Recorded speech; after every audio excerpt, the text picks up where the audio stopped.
Hello, everyone. Welcome to the Just Do You podcast. My name is Eric Nicole, and I'm your host. If you are a first time listener, welcome to the conversation. And if you're a regular, I'm honored that you've decided to join me for another episode. The Just Do You podcast is centered around a network of conversations which are meant to connect us, to inspire us, to find our own confidence, our own voice, and to live our own truth. And who knows, we might even learn a little something new that ultimately allows us to live in the sweet spot that I like to call the Just Do You space of being. Each week, I have the privilege of sitting down for unscripted conversations with friends, family, colleagues, community leaders, and influencers that all share their own personal journeys. I hope that you enjoy our time together as much as I have. We are certainly going to laugh, and yes, we might even cry a little. But in the end, we're going to know that we're not alone during our life's journey. So, are you ready? Great, let's do this. Welcome to the conversation. All right, everyone, welcome to today's episode. I am so excited today for a multitude of reasons. First and foremost, Happy New Year. We are launching into 2025 with a vengeance, and I am super excited for a great year. Primarily because of the conversation that I'm going to have today with my guest. I want to introduce everyone to someone who is not only a friend, but also a mentor, someone that I have the utmost respect for. And about a year ago, aspired to be him, who is also a fellow podcaster. And we're going to talk about that. I'd like to introduce everyone to my guest today, Darrin Johnson. Hi, Darrin. Eric, how you doing? Good to be here. I am doing so good. It is a long time coming. I have wanted to have you on since day one. So I have a couple things I want to say before we get started, and then we're going to launch into you. But I had talked about this podcast for years and thought about it and dreamed about it. And you know that because we have been in each other's lives for many years in a multitude of functions. And most recently, over the last year and a half, you have served as an amazing mentor to me and a coach and someone that I have learned so much from. But you're also a fellow podcaster. And so I have been following you, listening to you from day one. And when you sat down with me on our monthly call and said, you just have to get out there and do the first one, it was probably one of the most terrifying things I have done. We're going to talk a little bit about that. And you saw it in me. You saw it. I did. But I was driving this morning home from the gym, and I realized that I was terrified to jump on with you today and have this conversation because it would be like me being a singer and singing in front of Dua Lipa. Right? It's your idol. She's good. She's good, but it's the person that you hold in this space. So I'm going to let that go. I'm going to breathe through it, and we're going to have an amazing conversation today. So we will. I want to say thank you for that, but I do want to introduce you just a little bit to our listeners. I've obviously known you and don't know a lot about your previous history, so we're going to get into that. But you are a corporate executive for a billion-dollar company here in the United States, global company. I've had the privilege of watching you there. You are an amazing mentor. You've had a background in sales and developing extraordinary sales teams for major corporations. Your bio on LinkedIn reads like a wannabe list. I'm super, super impressed by that. But what I find the most wonderful about you is that you are an amazing friend. You are an amazing husband to your wife, Michelle. You are an extraordinary dad to your 3 kids and a dog dad to Westley, who I've had the privilege of meeting. And I think that's where I find you most fascinating because I see you in this corporate structure and I see that Darrin. And then I see the Darrin on the other side as well. And I have never met anybody, and I'm truly saying this and I'm not saying to blow smoke, but I've never met anybody who has married the two of those so beautifully because you're the same person in those relationships. And the space that you hold is remarkable. I appreciate that, Eric, very much. But I hope you get that. I remember the hike we had when I was in Idaho Falls attending a conference with you, and we did that beautiful hike in that place I will never forget. And the moments that I spent with you and Michelle and the dog and the breakfast and the hike and the ride back were probably some of the most profound and beautiful moments that I've had. So thank you for that. You're welcome. It was an honor to host you there. And yeah, that was in Victor, Idaho on Teton Pass, which is, I mean, it's God's country as you saw, Eric. So yeah, that was a special morning for us as well. Yeah, I love our mountains here, but there was nothing like it. I mean, every time No. we turned a corner, there was another beautiful moment. So Yeah. thank you for that, Darren. And thank you for being on today. It's really a privilege to have you on here. Oh, my pleasure. I can't wait. Just do you podcast. I'm here. So I'm here for it. Good, because you heard about it enough, didn't you? For Yeah. years. Well, let's jump right in. So, as you know, the podcast is designed around a network of conversations of what it means to live your authentic life. And the way to get to that authentic life is all about the journey. And so I like to take my guests back a little bit. Although I know the adult Darren, I don't really know young Darren. So could you just give us a little glimpse about young Darren? Where were you born? Hmm. Where'd you grow up? Siblings, parents? Give us a little bit of that, Darren. You got it. And I'll come in for a landing and you can tell me if you want to keep going or not, because I could talk Okay. for hours on this one. Okay, young Darren. I grew up in Hoffman, Minnesota, which is a small town in, rural Minnesota, in between Minneapolis and Fargo, just off of I-94, and population of about 600 people. And I Wow. say that first when I think about the young Darren, why do I go there? I think I'm just really proud of where I grew up. I'm proud of being a small town kid. I can't imagine a better place growing up than rural Minnesota. My mom and dad, they are still with us. They're 85 and 83. They are my heroes. I've learned so much from them, and I know there are a lot of people that don't have their parents still with them. So I try not to forget that. I still have my parents. They're doing so well. I'm gonna go see them for Christmas here, leaving on Sunday. But Nice. they're just a classic Norman Rockwell type Americana couple. They grew up, on a farm, and also in rural Minnesota, right around Fergus Falls, which is close to Fargo. My dad served in the Navy, came back, met my mom. They've been married now for over 60 years, and they're just best friends. And so I look at that also as they taught me everything about hard work, how to treat people, how to be nice but not be a pushover, what it means to have a long marriage, and just watching that was just, and I still watch it, is really inspiring to me. Mhm. But my graduating class in Hoffman, Minnesota was 30. And during that time, Eric, is when I met Michelle as growing up too, because my wife Michelle grew up in a small town 7 miles away from Hoffman. In rural Minnesota, this is a little bit of trivia. There's so many small towns that are built right along the railroad tracks, because back when the railroad tracks were being laid down and with steam engines, the trains needed these spaces between towns so they could then get Mm. more water and all those things. So Michelle and I, we've known each other since we were in Sunday school, but we didn't start dating until we were in high school. But look, in a small town like that, Eric, if you were going to school, you did everything. And so, if you could breathe, you're on the football team, you're on the basketball team, you're in choir, you're doing everything. Yeah. And again, that's just part of the way I grew up, and worked at the local supermarket because, as soon as I could, because my mom and dad couldn't afford much. Yeah. Hardworking people, very much blue collar. But, if you wanted new shoes, you had to then work for it. So I mowed Mhm. lawns, I delivered the paper, I worked at the supermarket. And so, yeah, that's a little bit of young Darren. I didn't come from much. And that's Yeah. what really drives me too. It didn't come from much. Yeah. So I have a question about that because it's super interesting. So I didn't anticipate that school of class of 30. So were you always this confident? Did you always have this posture? I mean, going to a school with 30 students, you probably had to assert a little bit of that at some level because that's a small group to fit into. Yeah, you know what? It's a good question, because when you say that, it's funny how we perceive ourselves. Because I can see that about being confident. But when I think about young Darren, I don't see that. I don't see it at Mm. all. When I think about young Darren, being confident wouldn't be in that descriptor.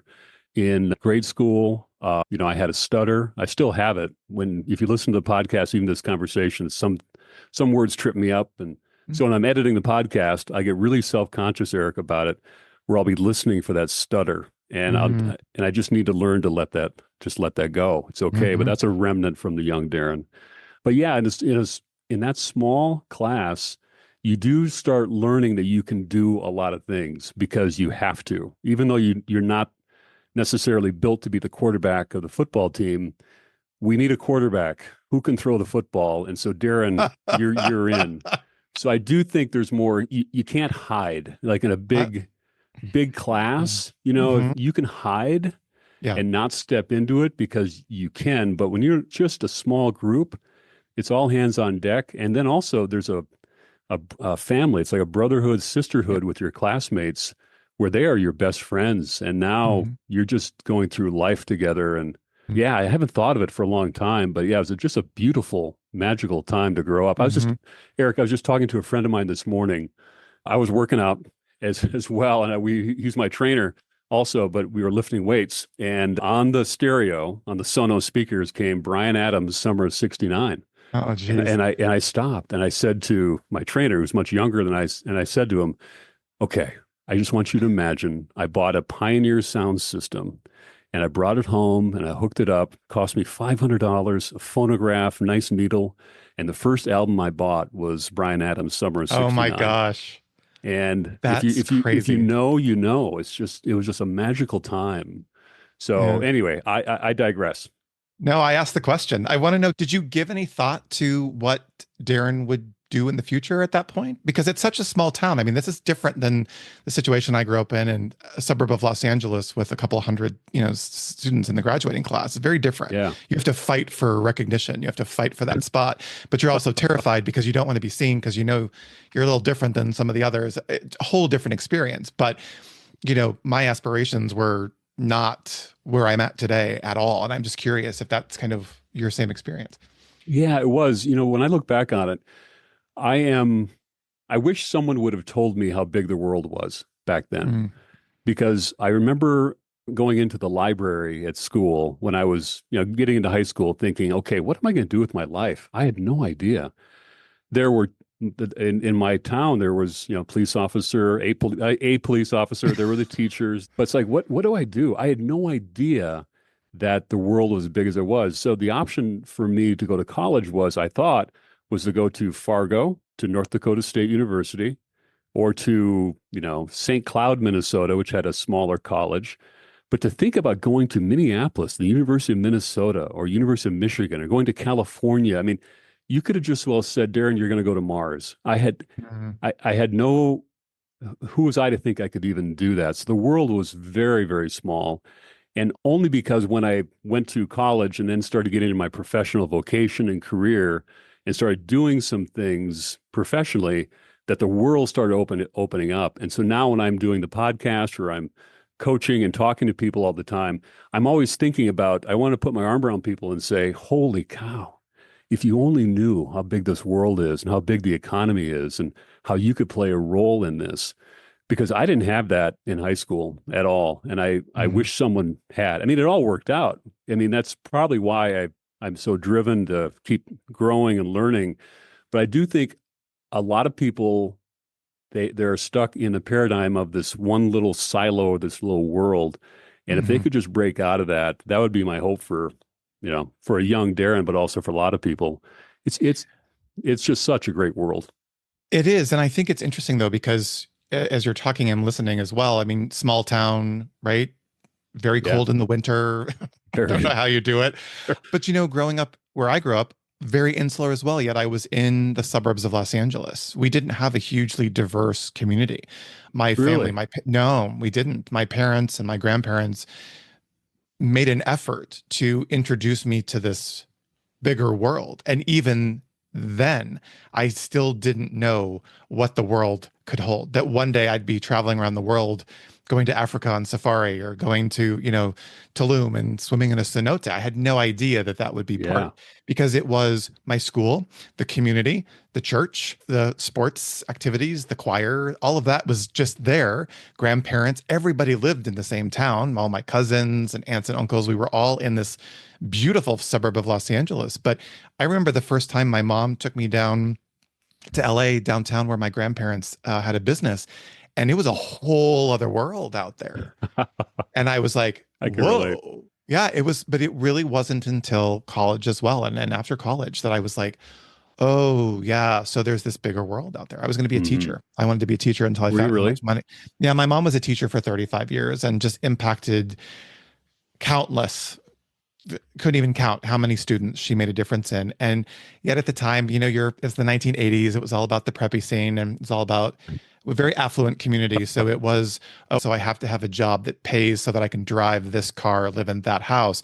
And Yeah. teachers just weren't going to cut it, right? Although, interestingly enough, my mother's retired now and does better than most people earning a salary in the United States. So there's that. It's amazing. But it's interesting to hear. I think every person goes through this journey as a child, whether it's emotional or logistic, to figure out what's next for them. And I think what's so great now, which we didn't have back then, is obviously the internet. We didn't have an opportunity to log in and see some of the places that we could go. So fascinating. So you've known Michelle since you were in elementary school. Yeah. Yeah. We met Did in Bible school or Sunday school. But yeah, Bible we were school. probably Uh-huh. 5 or 6 years old when we first Okay. met. And so did you like her? I mean, like when was the first time you kind of went, she's the Oh, one? yeah. See, I knew Michelle, 5, 6 years old, and Uh-huh. I'll tell you, I always knew that she was smarter than me. You just Uh-huh. meet somebody and you go, okay, she's Okay. smarter than me. Uh-huh. I always admired her for that. And we went to different schools about 7 miles away. Sure. And so but we went to the same church. So we Okay. were in the Lutheran church, we have something called confirmation, Yes. where you're baptized as an infant, and then you when you're about 12, 13 years old, you go through confirmation class, which you basically memorize the Martin Luther's catechism from beginning till end, and Sure. it's more than that. But Michelle was just unbelievable. She could memorize, everything, and Uh-huh. I got to know her even better then, and so now it gets even more weird, Eric, because okay, Michelle's brother-in-law, his name is Jerry. Jerry was my high school basketball coach and Pee Wee baseball coach. Again, Oh welcome gosh. to a small town. This is like a Yes. screenplay. But okay, so I'm a junior, senior in high school, and Jerry, who is Michelle's brother-in-law, I remember he said to me, "Hey, you know what? Why aren't you dating Michelle?" And I looked at it and I said, I never thought about it. But is amazing because as soon as he said that to me, it's like something clicked. Uh-huh. When I thought to myself, yeah, why am I not dating Michelle? Uh-huh. And I remember where I was. I was driving. It was in the summer. I was driving through Hoffman, the small town, and Michelle was walking on the road. She was pushing a baby carriage. She was babysitting for Jerry's daughter, Ray Lee. Okay. And I remember thinking to myself, "Oh my gosh, she is really, really cute. Why am I not asking her to go on a date?" And so I was fast forward another 4 months. I was at a basketball game. Okay. Again, I Uh-huh. keep reinforcing this small town thing. Imagine I'm in the basketball game. Okay. I'm at You're the free playing. throw line. I'm Or you're playing. playing. Okay. I'm playing. Small gym, whatever you're envisioning, this gymnasium, it's smaller than what you're envisioning. And I'm at the free throw line, and I kid you not, I'm looking at the rim, and Michelle was one of the cheerleaders for the opposing team. She was right there. Of course she was. Yeah. And so, of course, there's added pressure there. But after the game, she was leaving the gym. And even before I went down and showered, I went out into the cold and I followed her. And not in a stalking way. I just said, Michelle, is it okay if I call you on Saturday night? And her response was something really romantic. And she said, well, if you want to. And she walked away. And I'm like, okay, Ooh. now I'm really intrigued. Now I really Uh-huh. do have to call her. So anyway, yeah, when you're in a small town, everyone knows everybody and everyone's trying to, connect you with everyone else. And so that's how the friendship with Michelle translated into actually dating. And then she went Mhm. to college, in Winona, Minnesota, a long way from. I went to school in Fargo. And so, you know, eventually, over 5 or 6 years, we did get married. So when you decided to ask her out, to say, hey, can I call you? What were you thinking then? Was, again, I'm just trying to get this picture of when this posture and confidence happens, right? And so were you afraid? Were you fearful? What was it that had you ask her? Well, I think it was the reason why I hadn't asked her is because I was just overthinking it. What if Sure. all the things we all think of, what if she says no, then the friendship will change and all that. And so I just got paralyzed as I just chose Uh-huh. not to do it. However, at that time, it must have been, after the game, maybe a rush of adrenaline, maybe I was feeling a little more Mm, confident, but it was just that, the 10 seconds of just insane courage where you just go for it. mhm. And Yeah. that's the only way I can explain it was there are these times when you're thinking about a goal and you're like, okay, all of a sudden you're going for it. And I can't explain why, but I thought, screw it, I'm going for it. And I followed her out in the parking lot and asked her. So that was it. It was just, I just knew it was time. I just knew. It's really interesting. We're going to get to the podcast in a little bit, but it's interesting that you said you could take that risk and just do it because that's basically the premise of your podcast is having Yeah. people look at what that is. And it's no mistake. It's called I Dare You, your podcast, because I would have been standing right by you and like, hey, I dare you to go ask her out. That would have been a really, really You great would have. foretell to the future. And I would have, because I think we oftentimes miss out and we oftentimes the fear and that hesitation and what if she says no and what if she doesn't like me or what if he doesn't like me and what if he says no keeps us from taking those bold risks, which obviously paid off. And what's even more special is that distance and that time that you had apart. I'm sure there was communication and I'm sure there were not a loss of moments of thinking about her and probably she of you. I'll have to interview her sometime and get the other side of the story, but Oh, we'll see yeah. how that goes. So Yeah, be nice to me. you'd That won't like that. happen. But I think that says a lot. So there was this time apart, you came back together. Yeah. Obviously, what was that moment when you're like, you're the one, will you marry me? Mm. You know, my best friend, the name is Paul. Paul got engaged and was getting married. And so I was in the wedding. And I was watching Paul, again, childhood best friend, and dating his high school sweetheart and getting engaged and getting ready for the wedding. I started thinking about it. At that time, I was probably 21 when my best friend Paul got married. And so I was thinking, man, I don't know if I'm ready or not. But it was literally about a week before the wedding when I went with Paul to go pick up the ring. I walked into the jewelry store and we're looking around the rings, and Paul said, "When when are you going to ask Michelle?" And I looked at him. I said, "Well, I don't know." And I said, where are some rings?" And literally in that engagement ring store, I found the engagement ring and decided right there, right there in that store, that I was going to ask Michelle to get married. And so it was the night of the wedding, Paul's wedding. It was at the reception, and it was in Glenwood, Minnesota. Minnesota is filled with lakes. And I asked Michelle, because I was in my tux, feeling good, Mhm. had it all going on. And I said, Michelle, you want to take a little walk? And so we walked outside of this big dance halls where big bands Mhm. used to play. It was on the Mhm. shores of this beautiful lake. Walked out on the dock there. Moon was out. I mean, Eric, it was like a Hallmark movie, I Come tell you. At on. least, I kid you not. I should have Uh, known. I should have no, but known. this is my recollection. Michelle may have Yeah. something very different. But then I asked her, and she said yes. So Oh. that's I wish it wasn't like a huge plan. It literally was Mhm. my friend once again, just like Jerry said, "Hey, when are you going to do this?" And I said, "Oh, yeah, maybe I should." Paul said, "Hey, when are you going to ask her?" And I said, "Yeah, maybe I should." Really, a lot of my life is prompted by people who have said, "Hey, when are you going to fill in the blank?" I mean, my career has been dotted with that, and mentors and friends who have said, "Hey, you ever thought about getting into leadership? You ever thought about doing a podcast? You ever?" And so that's a pattern for me, and Mhm. there's always that guide in my life, whether that's an actual person or God, or that's saying, "Hey, what do you think? Let's do this." There's a quote that I'm sure you've heard, and it's something that resonates with me all the time. And it says that there are people in this world who believe that there are angels whose sole responsibility is to land gently on your shoulder to wake you up so that you don't miss the rest of your life.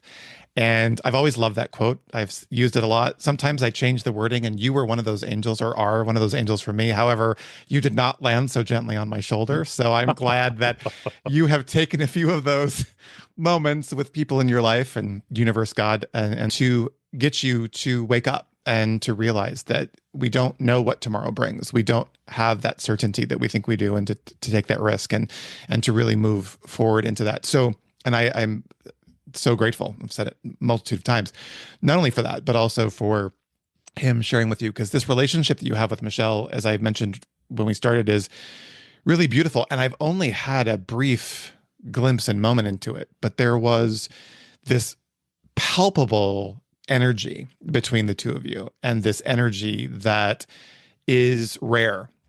And there is a tremendous amount of love, obviously. There's a tremendous amount of Yeah. respect. You have beautiful children and a wonderful family. I love watching your Instagram when you're out traveling with Michelle. And I've never met anyone on the road so much, but that's a work related as Yeah. well as a personal. But you're constantly surrounded with this most amazing and beautiful energy. And I noticed it with Michelle. And honestly, it's something to aspire to, that type of relationship. And I remember leaving that day, and you dropped me off at the hotel, and I was flying out the next day. And I remember thinking to myself, there needs to be an opportunity for people to experience that kind of relationship, to experience that kind of love and that kind of commitment.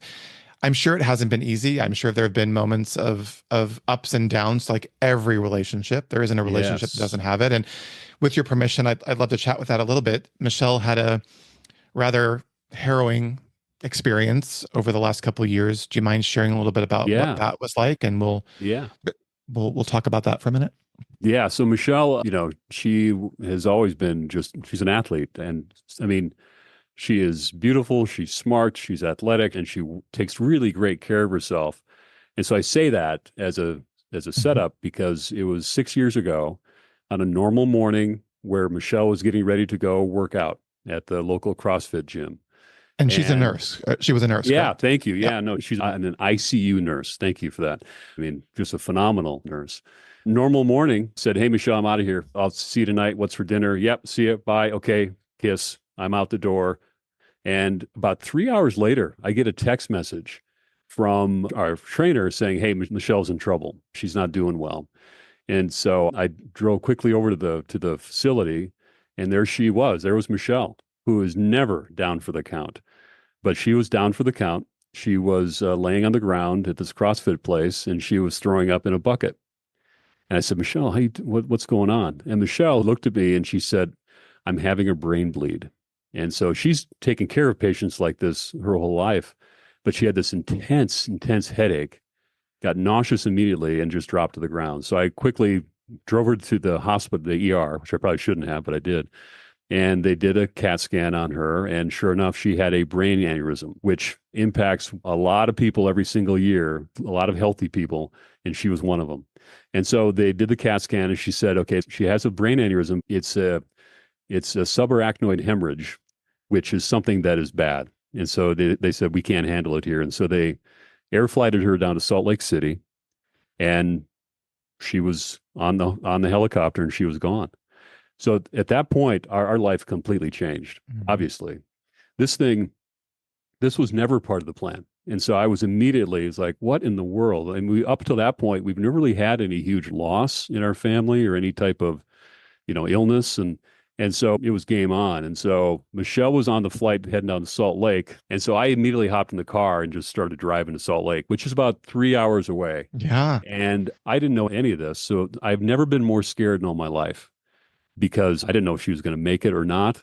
Subarachnoid hemorrhage, what the heck is that? Brain aneurysm. I thought that was just for old people and people who smoke. And so I'm driving way too fast on my phone doing research on what it is and what's the mortality rate. And the internet is a scary place. Scary. And Yeah. so I was getting so freaked out. I pulled into the hospital parking lot, rushed up to the neuro ICU, and I walked in there, Eric. And there in the room, I saw Michelle laying there. Thank goodness she was still, alive. Hmm. And then in the room, there was a group of doctors who were looking at some monitors. And this was like out of central casting. These guys turned around. It was like these guys were all like Navy SEALs. In fact, a couple of them were some ex-military doctors.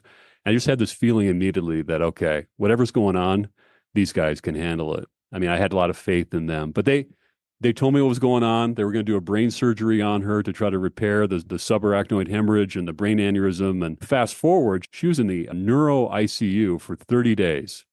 Mm. And just, man, the nurses are absolute angels, but Michelle had to learn how to walk, talk, swallow. I mean, everything. Mhm. This one morning, you're this vibrant, person, and then immediately everything can change. Now, I know to those who are listening, it may sound, trite and everything can change in an instant. But for me, that was the moment when it Mhm. really hit me saying, okay, This thing, we may have plans and goals, but it can fall away in an instant with one doctor Hmm. visit, one car accident, whatever that is, it can change in an instant.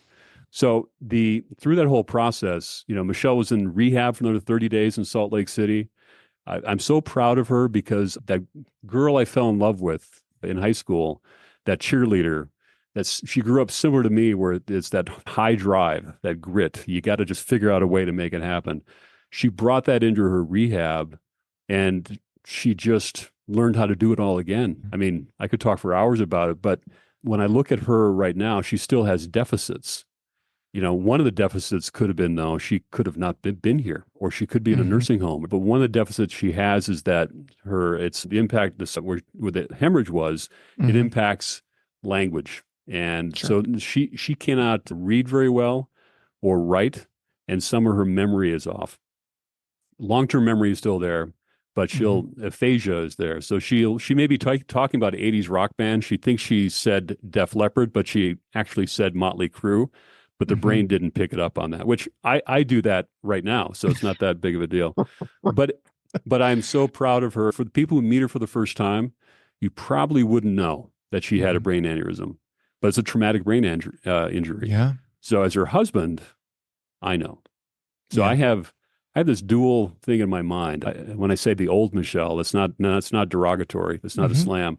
I know that Michelle, and now I know this Michelle. She's still Michelle, but she's different, and I love her, and I'm Hmm. just so proud of her for what she's been through. It's really remarkable. When I heard the story in the car, it took everything I had not to burst out into tears. I'm the crier anyway, which I do on this podcast all the time. But I was so moved by the story because, you right place, right time for you because you were nearby, you were close, you're on the road constantly. So to be Yeah, home and to be there was huge. Her having the wherewithal to know what was happening to her in that moment and telling you there's a problem, you need to get me yeah, help. But what was so fascinating was having breakfast with you. And I knew about the injury, so I knew what had happened. We had been talking about it. But the thing that I found so remarkable was when she talks at a pace that is so beautiful because we rush through life so fast. And all of hmm us talk. You're in sales, I'm in marketing and events. We all talk so fast. We're constantly on the go. And Michelle has this beautiful energy about her where she's just present she because does. she has to be, Yeah, right? She has yeah, to that's a be. good description. And for her, that's her pace. And I love it. And I learned so much. Yet the woman can hike a mountain. Let me tell you, She can. She's strong. damn, I was hoofing catching up. That was 30 pounds ago, by the way. So I was Congrats, hoofing by the catching. way. 30 Oh, thank pounds you. leaner. Way to go. No, thank you. You know the year I've had, and you and I've talked a lot, and I watch you go to do your CrossFit, which makes me puke just thinking about it. But I'm not good at the CrossFit. But I think the thing that was so beautiful to me in listening to the story and in watching and now being friends with her on Instagram and is absolute blessing, obviously, to have her here with us. There's a purpose and a reason behind it.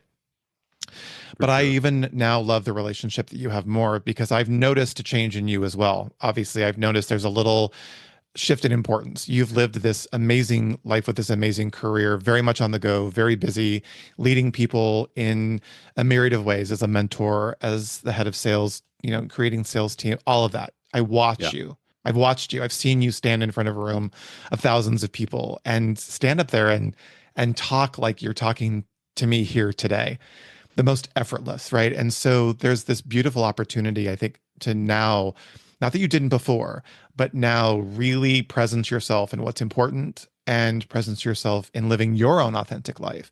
You also have gone through a big transition. I've watched that. You're watching your health, you're at the gym, you're doing these great hikes, you're doing all the things that I think now also make you happy because you know that's what you need to do.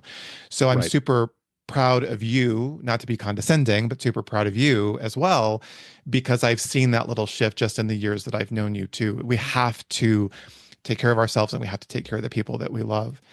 It's So true. thank you for sharing the story. I know that it's difficult. I love Yeah. watching her be as active as she is. And I wish we lived closer because we'd have, I'm sure, Friday night family Oh, dinners at the dinner table. So, absolutely. We um, would. Hey, Eric, can I mention one other thing on that too? yes, That you please, brought please, it please, up, please. the caregivers of those who are, going through things, whether it's a brain injury or whatever. That's the other aha for me was the caregivers are under so much stress. And Mm-hmm. for everyone listening who, if that might be you or you have a family member who's doing that, but they're under unbelievable stresses. I want people to be able to be aware of that. And I Mm-hmm. remember one of the doctors telling me, he said, pace yourself. This is a Mm-hmm. marathon. You need to work on your own self-care. And at the point that was like, whoa, wait a minute. I'm invincible. I got this. You have no idea. I'm Darrin But Johnson. I got this. right, right. There's not a chink in this armor, don't you know? Yeah. And he was so Yeah. right. He was so right. The self-care, with that meaning the basics, sleep, nutrition, faith, exercise, friendships. You need that. And coming after that, I really did struggle. I struggled for the first time in my Mm-hmm. life, struggled with a lot of things about, I Mm-hmm. needed someone to talk to. And so I did. I found someone to talk to because I needed to process all of this because this was not part of the plan. And I wanted this thing. Why did it happen to her, not to me? Mm-hmm. So yeah, it was really, it did change. It changed Michelle for sure. It changed me. It changed our family. And it's not a woe is me. The point is that, yeah, these things that happen to all of us, they do change you. And so then it's a matter of, okay, so how are you going to adapt? What are you going to do next? Because sometimes you just don't have a choice. You gotta take it. You don't. But you brought it up. This is why you're so good, because it's a perfect transition, right? You have to talk to people. You have to be in communication. You have to have conversations. And I think a lot of times men are not the emotional sharers that they need to No, be. It's mostly the women. It's stereotypical, but it's true. And I think men are not taught to open up and to share these vulnerable moments as much as they do. And I think going through something like you did forces you to a place where you have to talk, you have to get it out, and you have to be vulnerable. You have to show that, yes, you may be this man with this impenetrable armor, but at the end of the day, you're a human being just like everyone else. that's And right. you need to have those moments and that person that you can share with. And that I have a lot of friends, I have a lot of people in my life. I have a very small circle that I call my inner sanctum. And it's those inner sanctum people are the ones that I reach out to, that I can say, hey, I'm scared, or I'm upset, or I need your help and I need you to listen. I have a very small group of people like that. And those are the people that have gotten me through. You're one of those people, who've gotten me through so much. So thank you for saying that, because I think it brings up a really good point. Number one, that everyone just needs to feel seen and feel heard and feel connected when they go through life's journey, because it's never just rainbows and No, lollipops in a poppy field. It is tough, nope. and things happen that are tough and are there to strengthen us, but there to teach us. Again, amazing transition to the podcast. So you, doer of all do's, decided to launch this podcast Yeah. called I Dare You. And I have probably listened to 99% of the episodes. Hey, thank you, They are sir. they are my I ever used to be a podcaster, podcast listener. I listened to a really Oh, cheesy, trashy one on The Housewives, but that's a whole other story. But you and someone that you and I know very well, McKay, started podcasting, and you're the two podcasts that I listen to the most. You're the top two out of the five. But you started this high podcast praise. called I Dare You. And I want you to talk a little bit in our remaining time about why did you start that podcast? And then I have some questions for you as it relates to the podcast. Yeah. So Why? why the podcast? Really, really good question. So it's so simple, but let me see if I can articulate. I mentioned coming out after Michelle's injury, I needed to talk to someone. And that's someone that I started talking to and developed a friendship with. His name is Bob Goff. Have we talked about Bob Yeah, before, Eric? we did. Bob, Yeah. okay. Bob Goff is out in California. He's a great author, former lawyer. Faith is very important to him. And I say it this way because it's important to me as well. But what connects with me with Bob is that how he talks about his faith. It's a very conversational way, not in a, but I would call more a Bible thumping Hmm. shame type. It's a very conversational way that God is with you on this journey. And when I started talking to Bob about what was going on with Michelle and what's next for me, he asked really good questions about what's next for me. And I have this great vocation that I have. I'm a senior VP, as you said, with this wonderful company. I'm so blessed to be in this role with this great company, working with incredible people. And I will tell you that there was still something for me that I wanted to do. It was just like a whisper that kept coming around saying, what if you were to do even more? And it really was prompted when Michelle got hurt. So Bob said, look, you got all this great experience in leadership, 30 years in corporate America, you got your MBA, you and Michelle have been married for a long time. Why don't you start a podcast? And there again, just like one of those voices that came around, and I thought, huh, I never thought about it. What would that entail? And so Bob started really prodding me and saying, yeah, it's not that tough. Here's how you do it. You just buy a basic microphone, MacBook Pro, you got on a schedule. And so he started laying it out for me, really taking away every objection that I had about why I couldn't do it. And then, Eric, you know what he had the audacity to say to me? He said to me, he said, you know what? We've been talking about this for a while, and we had. So when are you actually going to just start doing it? When are you going to do it? And that question really put me back. He went further. He said, the things that we've been thinking about for the last 15 months, 15 years, you could actually do it in 15 minutes if you were just to start doing it. So the advice that I gave you about start, Eric, for your podcast was exactly the same thing. I was channeling Bob Goff there because if he had not said that to me, I'll guarantee you I would still be thinking about it. I'd be looking for the right microphone. I'd be looking for the right backdrop. There's always a reason why I wouldn't do it. But the fact that he said, you're going to do it, and he said, I'm going to be your first guest. And when he said that, now there's skin in the game. And now I needed to do it. And I had no choice. So this mentor, this friend of mine, he did open the door for me and helped me and pulled me and pushed me along to actually doing the thing that I've always wanted to do. So that's the why. That's how I got there. But why I love doing it is that one of the things that drives me is that when I interact with people, I want to become better because I interacted with them. I want to learn from them. There's something in their background that I don't know. I really want to learn that. And I hope in return, reciprocity, that because I have then interacted with them, that hopefully I can share something with them that'll help make their life just a little bit better.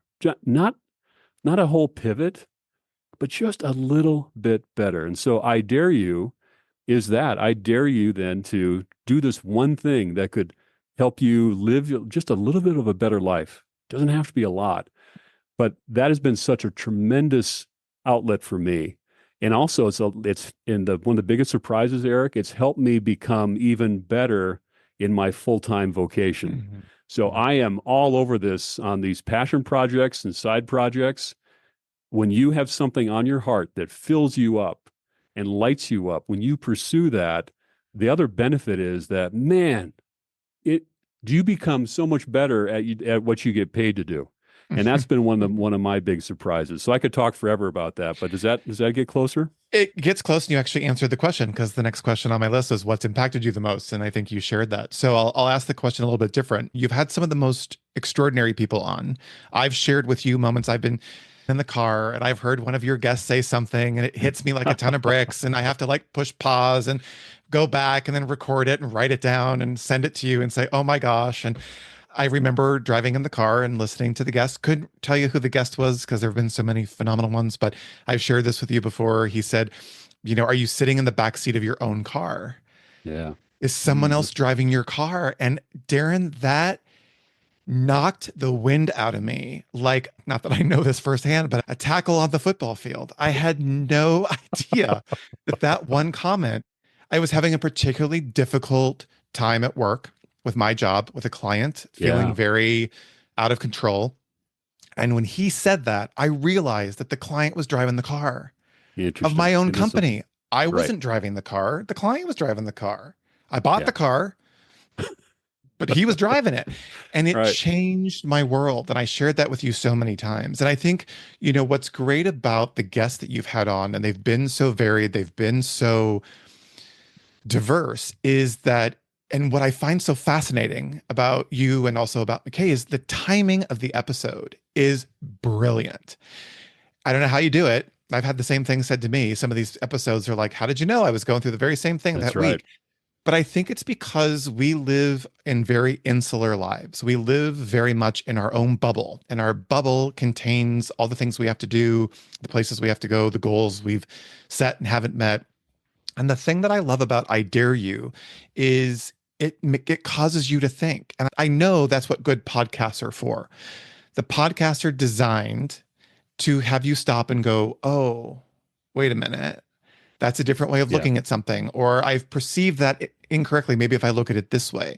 And you talk a lot about goals and you talk a lot about how to push through obstacles and breakdowns. And the guests have all shared their journey. And I think that's what's so great because a lot of times we'll read a book. I'm not a big book reader. I'll read a Yeah. book and go, wah, wah, wah. I'll listen to a podcast because there's a connection. I can hear the voice, I can see the face because I've looked at the promo. There's an opportunity for me to connect. You interviewed the doctor, remarkable doctor in that two-part episode. Yeah. Carl Seeger. Man, yeah, Paul, you talk about changing some of your habits and changing some of the things that you do. I credit that to this recent part of weight loss and this health Really? journey that I've been, oh, 100%, Yeah, that's great. 100%, 100%. Yeah. And so you answered the question, what surprises you most? I just want you to know that I wondered where that came from when you sat with me on that Zoom call on that rainy day back in January of 2024. And you said, when are you just going to make me cry? When are you going to just do it? And I was Right. terrified. Will people listen? Will they like what I have to say? Will they think it's boasting? Will they like the guest? How do I find guests? Will guests show up? Will they be interesting? All of those things. And I you just know. looked at, right? And you just looked at me with this look that Darrin Johnson gives, and you go, you just got to get the first one out. And I even told you, you said, why are you procrastinating? I said, oh, I've got this project and that project. I'm going to be traveling here. And I remember taking my microphone that you sent me and my MacBook Pro off to Hawaii and did that first episode. And That's so good. I'll never forget you or be able to say thank you enough because I listened to your first couple podcasts. I've shared this with you before, so it's going to be no surprise. Those first couple podcasts, I went, don't quit your day job there. They were rough. I was They're rough. hyperventilating. They were They're rough. rough. Trust me. I know. Why do you think it took me a year to get you on? Like, I got Yeah. to get my act together. But I want to thank you. And I want to say that you have not only made an impact in me, you have made an impact for thousands of people around the world who have tuned in and subscribed to the podcast to listen to ways that they can push through. I've had the privilege of seeing you speak and hearing you speak many, many times and always leave with something. You'll have to come back some other time. We'll talk about that yardstick measuring of your life Oh, exercise that you did that freaked me out. I'm going to leave it as a teaser. We're not going to talk about it. yeah. I would love that. But that That's the most impactful exercise that we do that I've done. Yeah. Yeah, you did that to me, mind you, the day before you and I went on that hike. So I was also dealing with my measuring tape Yeah. internal conversation. But I have two final questions because I could sit and talk to Yeah. you forever. But I have two final questions for you. I do go ask all of my guests who have shared a little bit of their journey. And again, thank you for sharing with us this journey from your young Darrin to now. It's packed with a lot more that we could talk about, but I'm grateful for the opportunity. What would you, if you had an opportunity to look at that little Darrin back in his little elementary school, what would you tell him about his life today? Mm. I would tell him to relax and that everything is going to work out and you're going to meet the most amazing woman. You're going to have, believe it or not, you're going to have three incredible kids. And that as long as you work hard and live a good life, it's going to be fine. Everything's going to be fine. Because that little Darrin did have, anxious self-doubt and I think I would just tell you just to relax. And the other thing I would just tell the young Darrin would be is to stop overthinking and start doing. You're spending so much time just this narrative in your head. And how about just stop and actually just get into action? Just take a few couple of steps. That's what I would tell the young Darrin. But that overarching theme that, relax. I know everything leads to the next, but yeah, there's a plan. There's a plan for you.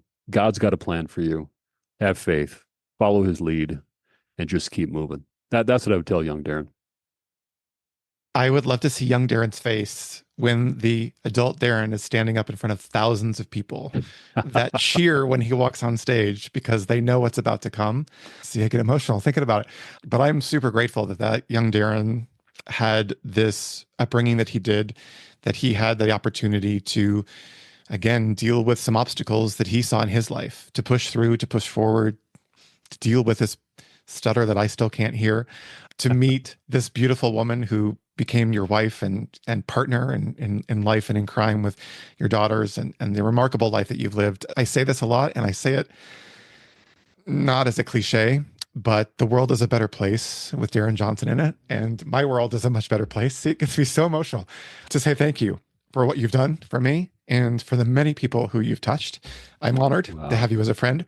And man, thank you for pushing me to do this podcast. It has been remarkable. I've shared with you some of the experiences. We're kicking season 2 into gear with this episode.